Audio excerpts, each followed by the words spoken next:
If you're new to the channel, welcome.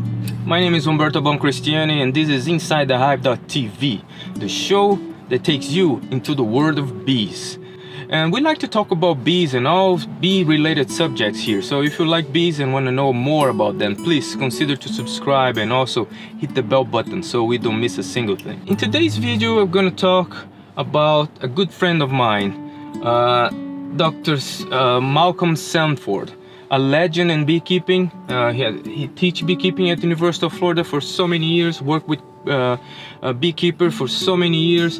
He's a writer, he's an actor, he has done all kinds of things that you can possibly think. Very fantastic person and a good friend of mine that I believe everybody should know and learn from him. Because he's doing for so long about beekeeping and he has so much, he contributes so much to the field that it's gonna be hard to me to keep in one single video. So what I decided to do is to do 3 different videos about his career. I want to talk first in this video about his book, which is something interesting because he was generous enough to give me 5 copies, signed copy. So we're gonna have a giveaway. More information in the end of this video. First video, gonna talk about his book, all the new features. Is a 2nd edition, beautiful book. I recommend. It's not a sponsorship. I'm doing that because I believe the book is good. And the second part, the second video is gonna be about his website that he keeps for so many years. He writes a lot of different articles in his website. Everything is for free, which really fits what my channel is about free sciencey oriented content about bees and beekeeping. So I really enjoy that kind of attitude when people have this feeling, this desire to provide free content to people. So I decide this is going to be a good content for us too. So the 3rd video is going to be Dr. Sanford and I discussing the future of beekeeping. I want to pick his brain about some difficult subjects that we face in today's world about bees, and I want to know his opinion, things about where we're going with bees, what's the problem that we're facing today, there is anything that we can do better. This kind of subjects we're going to be discussing in the 3rd video. So without further ado, let's jump into the first video. The idea here today is to introduce a good friend of mine, a legend in beekeeping, and somebody that I'm sure everybody at home can learn a lot from. How many years in beekeeping, Professor? Well, I started in beekeeping in about 1977, a long time back. I was 2 years old. Right. Well, and I started in beekeeping as a geographer first off, and later as an entomologist. And so beekeeping has both of those parts to it. It has a geographical aspect to it, because this is something that people often don't understand, is the situation with reference to specific geography and bees' behavior in certain geographic settings. Some people think bees are all the same, they operate the same no matter where you are in the world. That's not the case. So I started with my first beekeeping experience really was in Georgia, at the University of Georgia, where I was a lab technician with Dr. Al Dietz up there. And then my next situation was going to doing a geographic thesis of the beekeeping in the Yucatan Peninsula in Mexico. Wow, that's nice. Long time ago. Yeah, a long time ago. Right? I feel that I need to stop a little and just to organize the house here. It's gonna be hard in just a couple of videos to tell everything I would like to talk about this guy. So the way I'm organizing that... I'm 76 years old, so I mean, you know, that's part of the issue, right? we have a lot to talk about. Maybe too much, okay. But I want to talk as much as I can. Right. So the way I'm trying to do that, and I want to explain to people at home, is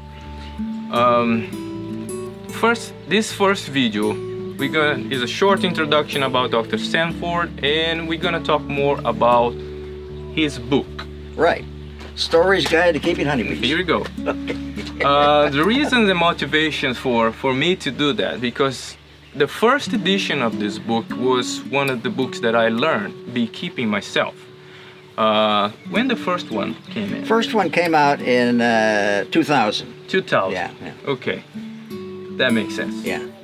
I used this book. I was very happy with the book. But when I got here in Gainesville in Florida and I saw the second edition, I got excited. I got excited because the way they organized the book really fit what I believe it's necessary for a book to pass a message in beekeeping. It's more, one of the things I read, I probably read all the beekeeping books out there. And one thing that I can tell about this one that I like a lot is when you're studying beekeeping, your mind goes away. When your bees can pathogen and the plants, and your mind they start to fly away. And the panels and the organizations that you guys put in, I think that was very special. Well, I had good editors. I had good editors to do that for me.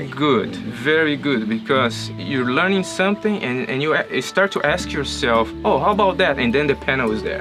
And then, oh, how about that? There's something right there close by that you can connect the whole story much easier, in my opinion, and I enjoyed that. So one of my motivations, because you guys at home complain that I do not bring good stuff to the channel, only about diseases and bee dying and the disaster things going on. Well, those are good things. I mean, I know, but I got some complaints, so I'm trying to fix something here. I got you. So in this video series, we're gonna talk about good stuff. We're gonna how we can get free science-oriented information from Dr. Sanford, from his book, his website, which is free website. Yes, a lot of information there for free, and then we're gonna also talk about bee problems today, and I want his opinion about a lot of different aspects of beekeeping today. So that's what the video series is about. So, Professor, tell me about your book. Well, it's as I say, this is the second edition. Yes. It's pretty. It's been around now a while, and people have been involved in looking at it and coming to grips with it. So the second edition came out with some little bit of tweaks about how it could be done better. Mm-hmm. And again, as I said, I had very good editors at Storey's Guide. Storey is a large publishing house that publishes all kinds of animal husbandry. Mm-hmm. So there's Storey's Guide to Raising Ducks, yes. Storey's Guide to Raising Chickens, and this is the bee part of that, Storey's Guide to Keeping Honeybees. Originally, the focus of this book really was two books written by Richard Bonney. And he was a Maryland beekeeper, and he was also involved in regulation and so on, and he wrote a couple of books that Storey published, and those then became the focus and the sort of the basis for this book. He died, so Richard, unfortunately, Dick's no longer with us. So I picked up that challenge to try to take these two books that he developed a little bit and stuff that I have and put it together into one part of Storey, because Storey didn't have a beekeeping book. This is their beekeeping book. So I'm really happy about that concept came out that way. So that's where it all began. And as I say, the first edition has sold pretty well. And what's unique about this book are several areas.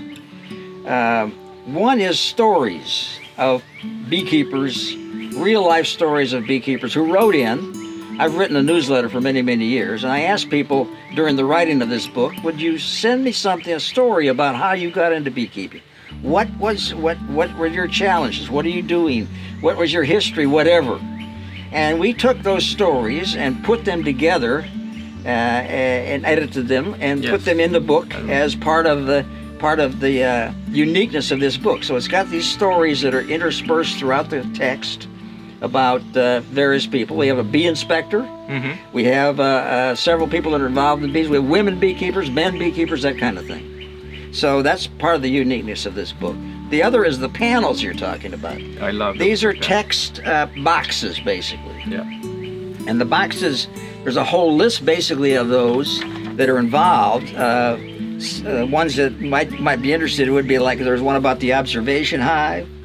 There's one about what I call a matter of physics, which has to do with the idea of the winter cluster, basically, and how the winter cluster survives winter or doesn't. It's all a matter of physics, basically.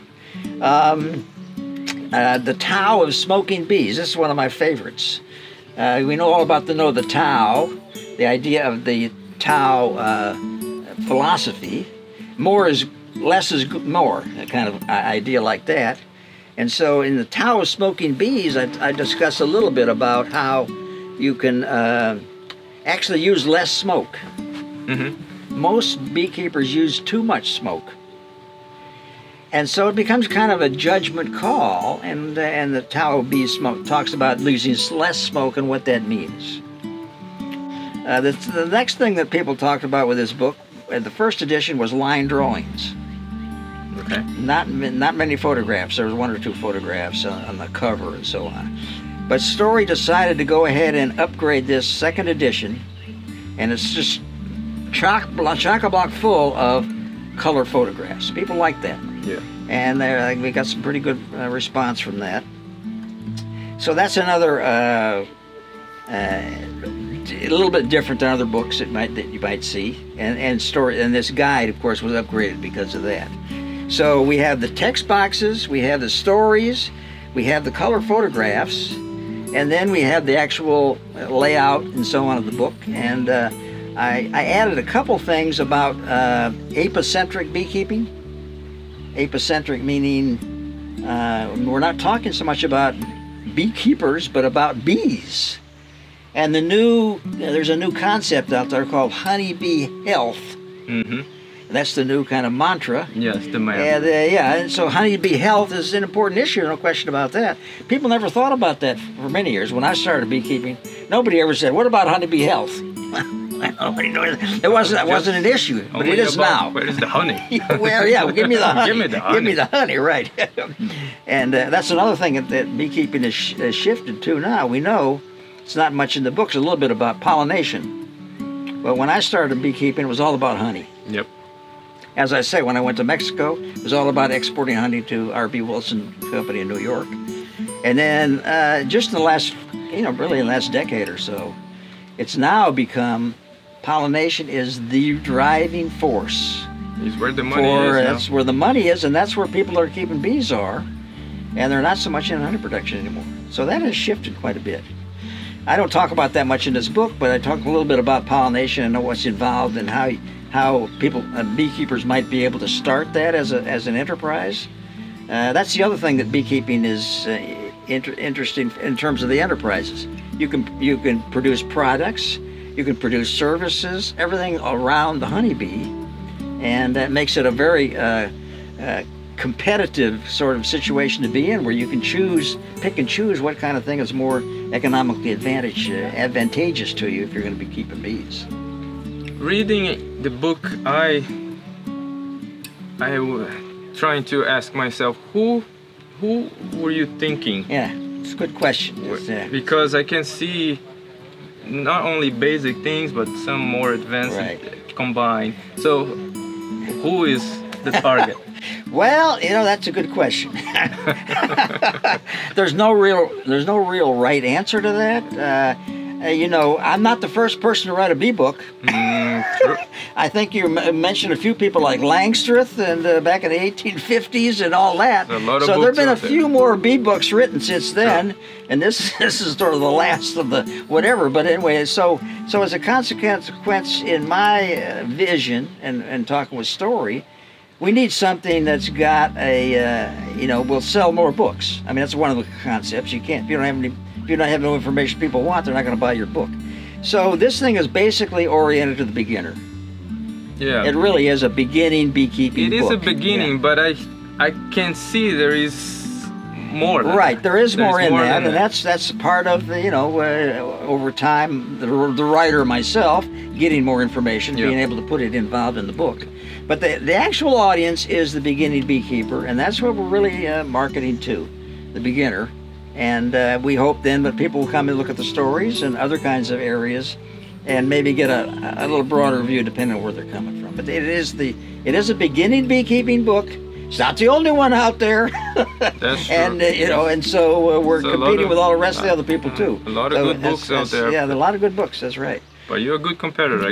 That's a good book. Well, yeah, thank you very much. Anyway, I appreciate you inviting me to come to your channel and talk to people and see what's going on. And thank you for that. I think people will benefit a lot from your book, from your experience. Well, I hope so. We're going to give this book away, right? You're thinking about that's important. Yeah, it's important. Giving this thing away. Very generous man.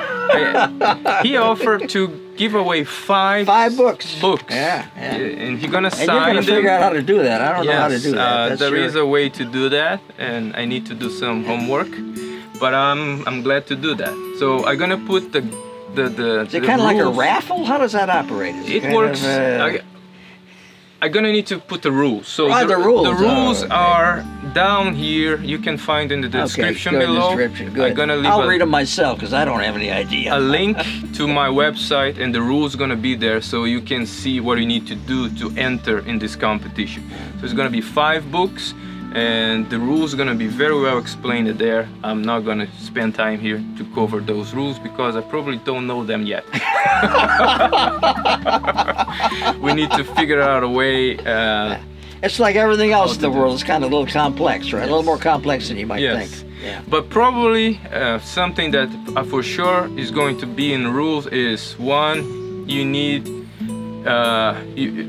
like this video and comment in this video and share with friends and family. That helps a lot your chances to get the book, because I think the raffle is gonna come from those comments or people that like this video and interact with this video, and I think we're gonna get the winners from those interactions. But the full rules is gonna be there in the description below right here. Just click more and you can find the link that goes to my website, and the rules are there, and you know what to do to get one of these copies. Storey's Guide to Keeping Honeybees. That's right. Thank you, sir. And I'd be glad to come the next time we talk about my website. I'm really excited about that. That's the APIS Information Resource Center. That'll be next video time. number 2. Right. His website, where everybody can learn a lot about bees free of charge. See you guys next week. Bye-bye. Bye.